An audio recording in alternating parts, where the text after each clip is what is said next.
All women are different, but they are all women. This video is androcentric from a men's point of view and is presented as opinion, commentary, and debate. Expressing opinions is not violence. These are ideas to challenge, question, and argue in public, because classical liberalism relies on the First Amendment for its dialectic. If you are a feminist, then consider this. If patriarchy truly existed as claimed, feminism could not. And if all men are trash and women are equal to men, then what are we to conclude? Women will die for their children, men will die for their wives and children, and God chose to die for all mankind. Authority rolls up with responsibility. If this framing of facts offends you, click off to a cute cat video.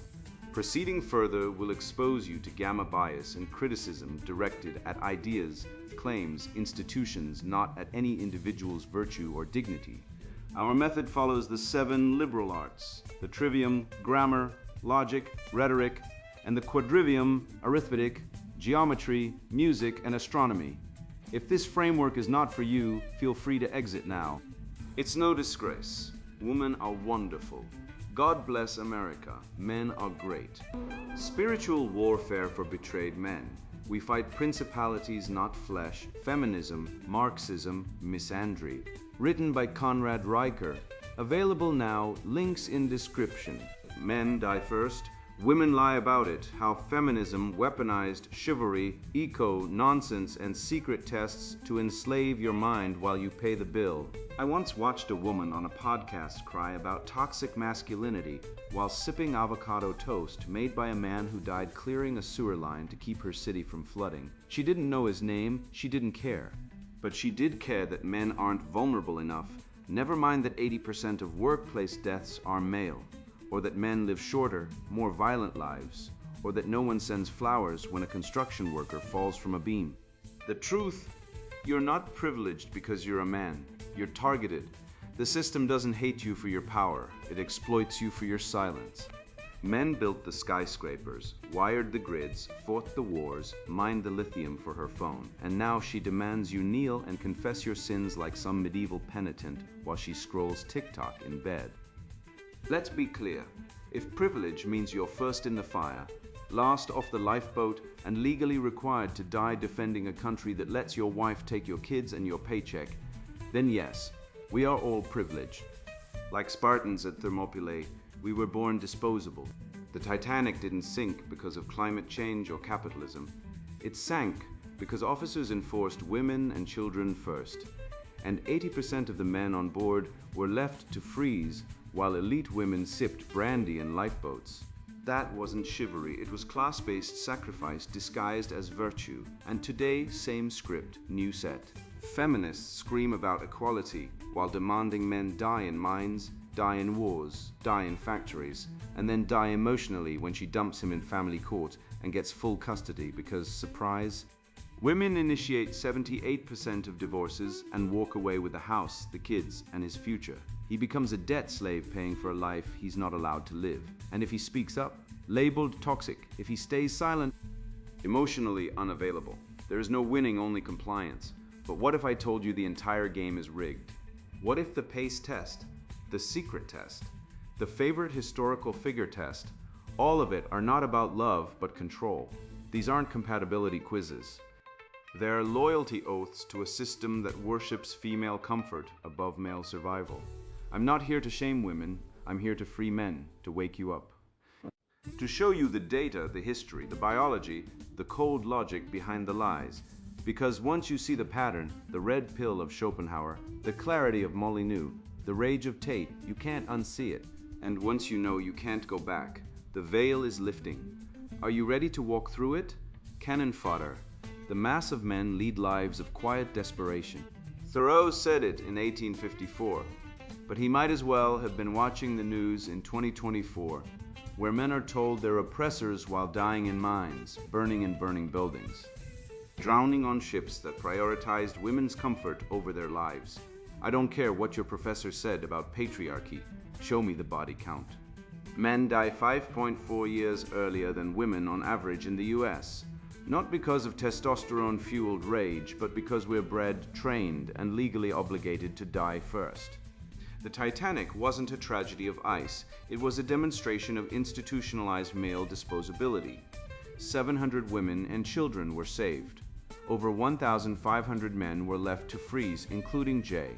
Bruce Ismay, who was later crucified by the press for daring to survive, while officers told men to stand still and die. No one asked the women why they didn't give up their seats. No one called them cowards. But Ismay? Hounded for life. The message was clear. Men exist to sacrifice, and if you survive, you're worse than dead. You want proof the system is rigged? Look at the Selective Service, the US. Government says women are equal, but when it's time to die, only men must register. Try telling that to the feminists who scream gender equality while letting men take the bullet, literally. In 2023, 80% of workplace fatalities were male. That's not an accident, it's design. Men work 94% of dangerous jobs, mining, logging, construction, firefighting, not because they're socialized, but because women don't sign up. You don't see feminist marches demanding safer conditions for coal miners. No viral TikTok campaigns for dead linemen, but let a woman stub her toe at a music festival. And CNN treats it like Auschwitz. The double standard isn't just hypocrisy, it's warfare.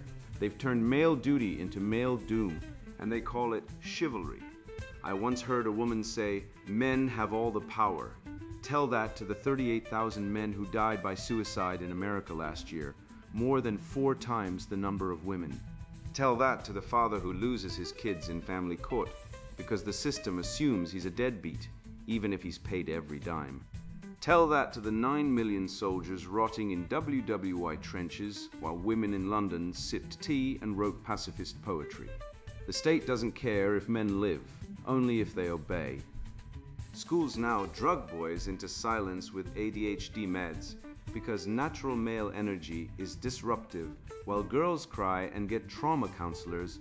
We've medicalized masculinity while feminizing survival. The result? A generation of men who don't know how to fight, lead, or die with dignity, because dignity doesn't come with a participation trophy. The women and children first rule wasn't rooted in biology. It stemmed from Edwardian era class privilege. Wealthy men chose to protect their wives. Poor men, expendable. On the Titanic, lifeboats were de facto reserved for first class. Over 80% of first-class women made it out alive, while only 33% of third-class men survived. This wasn't a gender rule, it was a class rule. Yet the story endured. Men must perish so elite women may thrive. Modern feminist rhetoric, same narrative, freshly wrapped. They'll invoke Audre Lorde, but overlook that 97% of prisoners are male, or that men face harsher penalties for online speech, while women receive leniency for attacking law enforcement. They'll blame toxic masculinity for the horrors of war, yet ignore that feminism emerged only after millions of men were slaughtered, a movement built by women who claimed rights while refusing to share the burden of combat. The result? Women gain protections and privileges, while men shoulder all the danger. You think I'm exaggerating? Look at the data. 500,000 men die globally each year from workplace injuries, 5 times more than women. Why? Because men do the dirty, dangerous work civilization depends on. No one forces them. Society just shames them into it. Be a man, provide, protect. Then when they break, we call them broken. We pathologize their strength, we medicate their instincts, and we wonder why boys are failing. The truth is simple. We've turned men into sacrificial animals, then blamed them for being slaughtered. The West didn't fall because of oppression. It fell because men stopped believing their deaths mattered. And until we restore male dignity, not by coddling but by honoring true sacrifice, we'll keep producing cowards, not kings. I've spent years studying the rot at the heart of the modern environmental movement, not from a lab or lecture hall, but from the factory floor, the oil patch, and the back rows of university classes where I watched female professors preach about the rape of nature while male students, many of them future engineers, sat in silence. Shamed for being born with calloused hands and the instinct to build. I didn't wake up one day and decide to attack women or nature. I woke up to the lie that men are the problem, not the solution. And once you see it, you can't unsee it. Ecofeminism isn't about saving the planet. It's about punishing men for civilizing it. Ecofeminist delirium. Women are not our equals. They are not our betters. They are not even our peers in the arena of reason, sacrifice, or long-term vision. They are different, profoundly so, and ecofeminism is not an environmental movement. It is a psychological weapon disguised as ecology, wielded by genocentric mystics who want to castrate civilization and return us to the mud so they can rule from the shadows on emotion and ritual. Take Carolyn Merchant, who claims the scientific revolution raped nature, a metaphor so absurd it would be laughable if it weren't taught in taxpayer-funded universities. Nature isn't a woman, nature is indifferent. It doesn't care if you're male, female, or a dung beetle, but Merchant and her ilk do care. They care deeply about framing men as violent oppressors of Mother Earth, while ignoring that men are the ones who invented the steam engine, cracked the atom, and died building the infrastructure that keeps billions alive. Let's be blunt, 73% of environmental scientists are men. Yet ecofeminism dominates humanities departments like a spoiled cult. Why? Because it's not about data, it's about narrative. It's about blaming men for everything, even climate change, despite the fact that men also invented solar panels, nuclear reactors, and desalination plants. Women didn't design the ITER fusion reactor. They didn't pioneer carbon capture. They're not dying in mines to power your guilt-free iPhone. Men are 95% of loggers, oil rig workers, and commercial fishers are men. These men aren't toxic, they're necessary. But ecofeminists, drunk on Marxist framing and Freudian word salad, call this patriarchal domination of nature. What they really mean is men doing hard, dirty, dangerous work so women can sip oat milk lattes and preach about healing the earth. When Vandana Shiva tells you that Western science violated nature by measuring it, ask her why she uses a cell phone, travels by airplane, and benefits from vaccines, all products of that violent scientific method. Her hypocrisy is staggering. She romanticizes pre-modern agrarian life where women died in childbirth at a rate of 1 in 10 times higher than today, while blaming modernity built by men for all suffering. That's not ecology. That's spiritualized resentment. Ecofeminism isn't about saving the planet. It's about destroying male achievement under the guise of balance and feminine wisdom.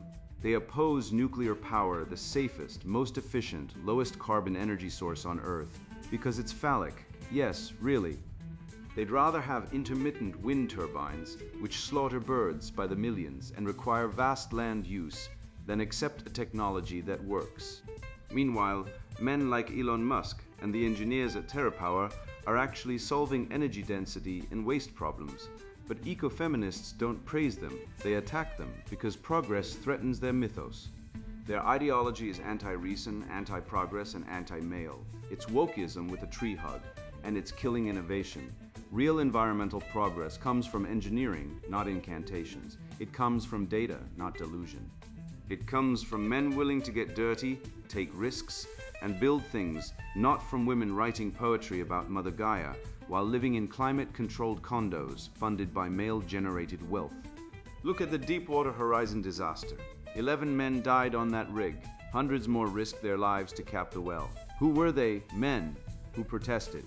Feminist NGOs, many led by women, screaming about corporate greed while ignoring that the Minerals Management Service responsible for oversight was riddled with corruption and incompetence. And that female-led environmental groups had lobbied against safety regulations for years, calling them anti-progress. Where was the ecofeminist outrage over that nowhere? Because their real enemy isn't pollution. It's masculinity. They'll mourn a dead dolphin, but ignore the fact that men die in industrial accidents at 9 times the rate of women. They'll ban plastic straws while supporting abortion on demand, 42 million male fetuses slaughtered globally since 2000, not counted in any life-affirming rhetoric. Ecofeminism is a fraud. It weaponizes emotion, distorts science, and scapegoats men for problems they're solving. It's the spiritual cousin of misandric divorce courts, where fathers lose children over minor infractions, while mothers commit filicide and get therapy referrals. It's the same pattern. Blame men, absolve women, destroy institutions, then demand male labor to fix the mess. This isn't sustainability, it's parasitism. And the only way to defeat it is with truth, logic, and a refusal to apologize for building civilization. Men built the aqueducts, the cathedrals, the internet. We didn't rape the earth, we tamed it. And if ecofeminists want to go back to gathering berries and worshipping the moon, they're welcome to try. But don't expect us to fund their delirium while we die in the mines, the rigs, and the labs, making the future possible. I once believed that respect meant adapting, slowing my step to match hers, holding my breath for her reply, bending my schedule to fit her mood. I thought it was maturity, it was surrender, and I paid for that delusion in loneliness, confusion, and wasted years. The truth hit me like a slap. Women aren't looking for partners who mirror them. They're scanning for men who lead, who move with purpose, who don't ask permission to exist on their own terms.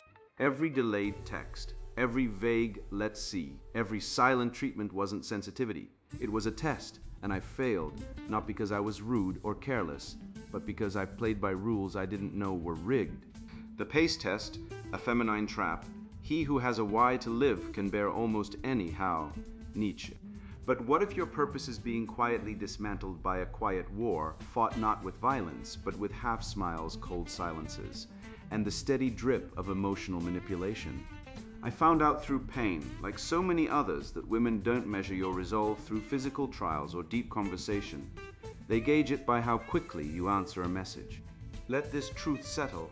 Your full value as a man in today's romantic landscape can hinge on whether you replied in 17 minutes or waited 23. This isn't affection. This is a hidden test of obedience masked as connection. I once dated a woman who worked in trauma-informed yoga. That's a real thing. She told me she needed space and emotional safety, so I gave her space. I didn't text her for 3 days. She ghosted me. Then she posted a cryptic Instagram story, "Men who don't initiate aren't men at all," so I initiated. Next time I replied within 90 seconds. She ignored me for a week. Then she slid into my DMs with, "You up?" I replied instantly. She responded, "You're too available. I need mystery." Mystery, I'm not a goddamn magician. I'm a man trying to date in a world where women have turned communication into a minefield of contradictory expectations. The rules change daily, and the only constant is your failure. This isn't miscommunication, it's weaponized ambiguity, and it's not accidental, it's the pace test. Think of it like this: a wolf doesn't chase the herd, it isolates the weak. Women don't confront masculinity head-on. They erode it. They don't fight the lion. They starve the pride. How? By controlling the tempo. A 2022 Stanford study observed speed dating interactions and found that women overwhelmingly preferred men who initiated conversation, set the agenda, and led the interaction, but in anonymous surveys, they rated those same men as too aggressive or intimidating. That's the double bind. You're damned if you lead, damned if you don't. But here's the truth: women don't want equality. They want dominance disguised as vulnerability. They want you to choose to serve while pretending you're free. That's the entire engine of genocentrism. Let's talk biology. Female hypergamy isn't a theory, it's a fact. Women, on average, seek partners of higher status, resources, and genetic fitness. But they can't just demand it outright. That would be unattractive. So they invent rituals of submission. The pace test is one of them. By forcing men to adapt to her rhythm, her texting speed, her emotional availability, her sexual withholding, she turns courtship into a loyalty trial. It's not about respect, it's about control. It's the same mechanism seen in abusive workplaces. You're punished no matter what you do, so you keep trying harder. And men, being hardwired for purpose, keep adjusting, keep appeasing, keep serving.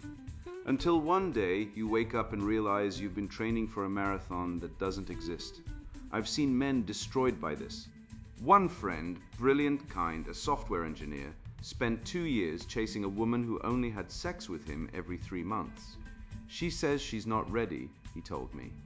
But she posts bikini pics every week. He was trapped in the slow walk. She was extracting emotional labor, gifts, attention, while giving nothing in return.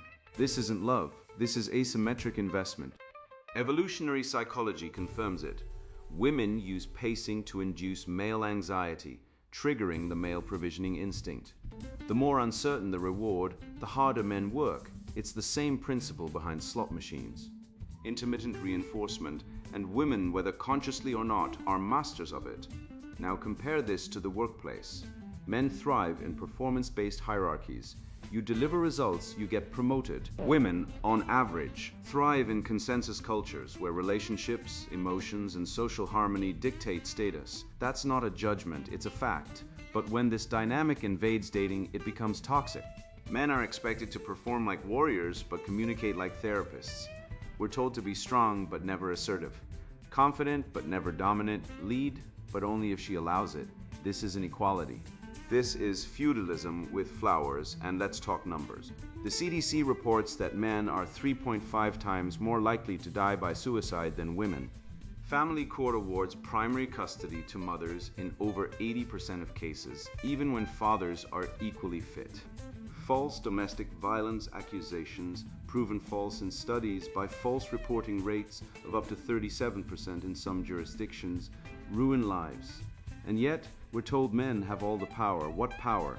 The power to be arrested for saying hello too loudly, the power to lose your kids, your home, and your reputation because a woman changes her mind, the power to be called toxic for having a spine.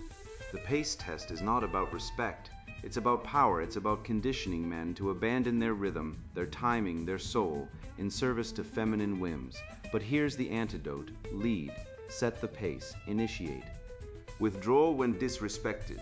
Men who lead are not punished by high-value women. They are selected. The problem isn't women. The problem is the cultural script that teaches women to manipulate and men to obey. Break the script. Reply when you want, date on your terms. Withhold investment until respect is earned. Because the truth is simple.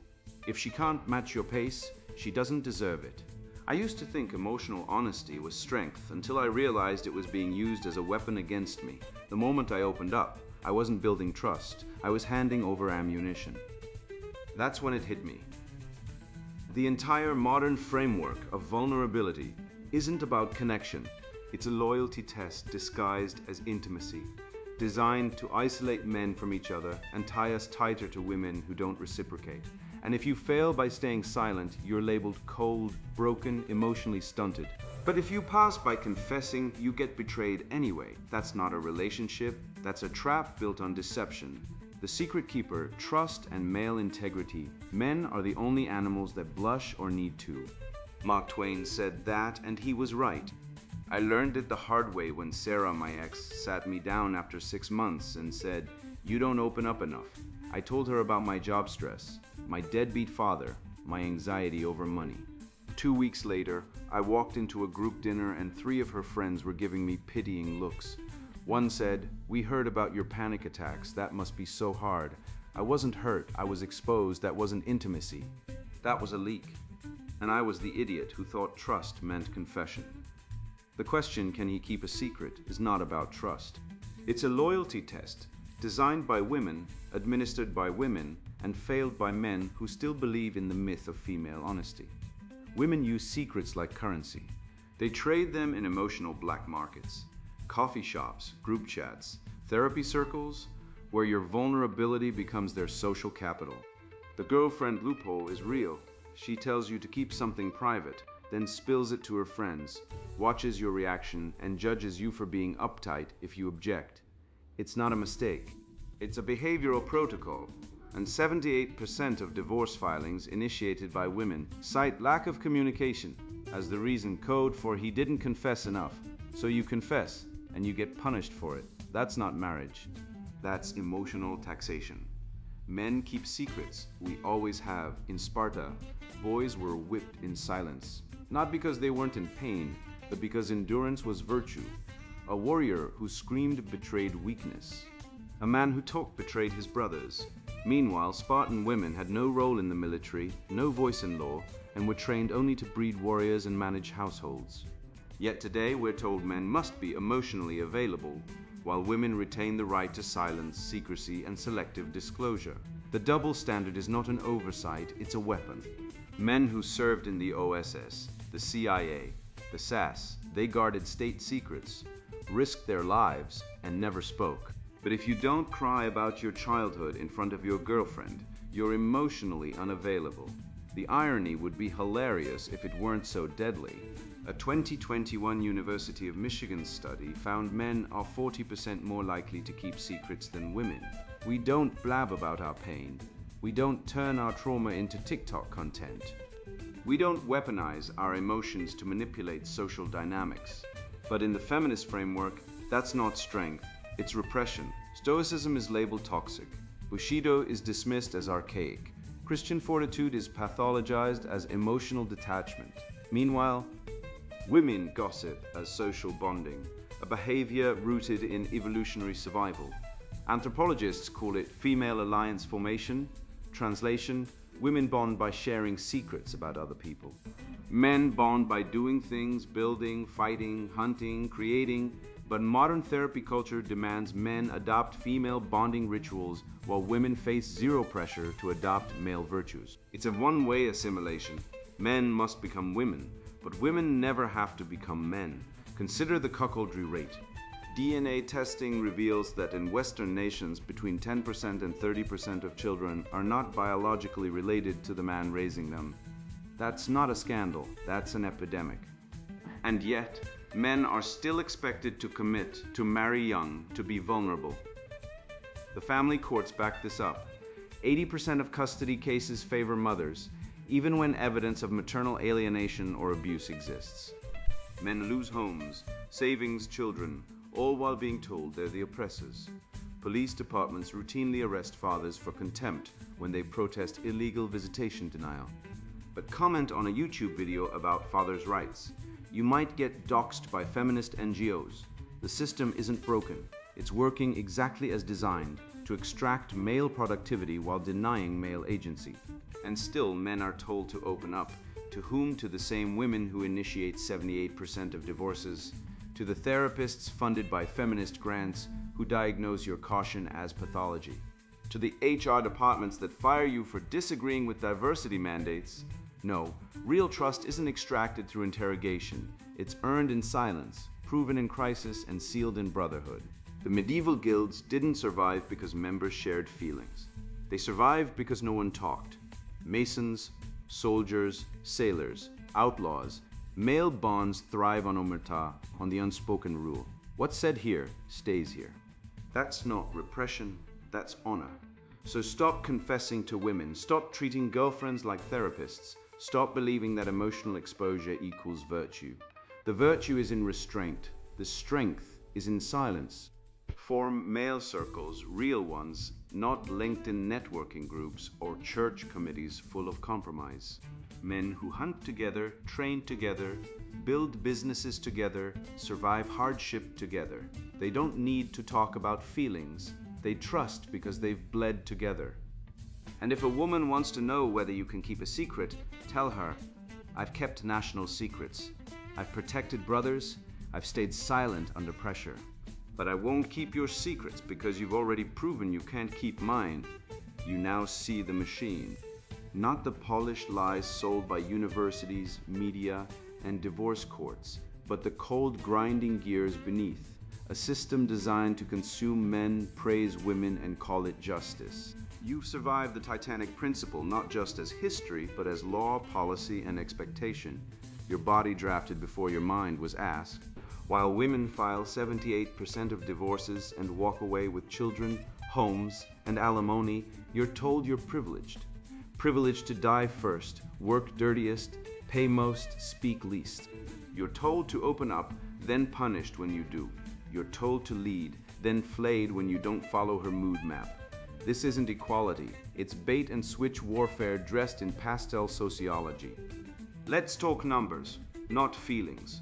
80% of workplace deaths are men. 75% of suicides are men. The average cuckoldry rate. 1 in 10 births, 10% of fathers raising another man's child, funding him, loving him, while the mother laughs in private. And when men protest, arrested for harassment for quoting statistics. Meanwhile, women abort 93% of Down syndrome fetuses. Eugenics with a smile funded by taxpayer men who are told to respect choice. Choose what to vanish quietly. The state takes your taxes, your sons, your honor, and returns a meme. Toxic masculinity. You're not toxic. You're targeted. I don't want your tears. I want your spine. You were not born to be a resource to be exploited, a wallet with a pulse, a firefighter to be celebrated only when dead. You were born to build, to lead, to father, to fight, on your terms. Stop seeking permission from women, HR departments, or Twitter mobs to be a man. Form brotherhoods. Walk away from the pace test. Keep the secret, but don't tell her yours. Train your body. Master your craft. Speak truth even if your voice shakes. The West was built by men who did exactly that, and it collapsed each time it listened to the siren song of gynocentric sentimentality. You are the immune system. Wake up. Defend what's left, then rebuild. And now the sponsored book introduction, Spiritual Warfare for Betrayed Men. We fight principalities, not flesh, feminism, Marxism, misandry. I watched my life dismantled piece by piece. After decades building a career and family, false allegations in court stripped me of my children and half my assets. The system designed to protect families became a weapon against me. I saw men broken daily by the same machine. Fathers erased, finances plundered, legacies stolen. This wasn't just injustice, it was spiritual warfare. Demonic forces hijack ideologies like feminism and Marxism to target men, the backbone of civilization. They twist empathy into a cudgel and courts into slaughterhouses. If you felt this betrayal in your bones, this book is your battle plan. We fight principalities, not flesh. My research exposes satanic roots in gender ideology, how Lilith Gnosticism fuels misandry and Hegelian tactics turn family courts into male execution chambers. I prove the trillion-dollar lifetime tax gap where women collectively contribute nothing. I connect abortion mills killing innocent life daily to the devaluation of humanity itself. Chapters like Blood Tithes reveal male tax enslavement, while Soul Slaughter documents abortion's war. Dialectical Traps dissects how courts believe liars. This is Cosmic Combat. Marxism and feminism are Satan's playbook to erase the West, just as he attacked heaven. Red-pilled men on the spiritual path will find truth here. We restore divine order. Masculine dominion and feminine purpose. Armor of God gives spiritual weapons against misandry. Resurrection Protocols shows rising from betrayal. Eternal Masculine reclaims your design. If you're tired of being taxed into oblivion while funding your own destruction, this book is your shield. It maps the demonic hierarchy and delivers thunderous defense strategies. You'll gain actionable insights to reclaim rights, legacy, and spiritual armor. Non-target readers, put this down now. If you endorse cultural Marxism, feminist lies, or satanic heresies, this book will offend you. Go knit a sweater or watch reality TV. Your ideology is the poison we dismantle here. For rational men ready to fight, turn the page. Dominion awaits. Spiritual warfare for betrayed men. We fight principalities, not flesh, feminism, Marxism, misandry. Written by Conrad Riker. Buy now, links in description.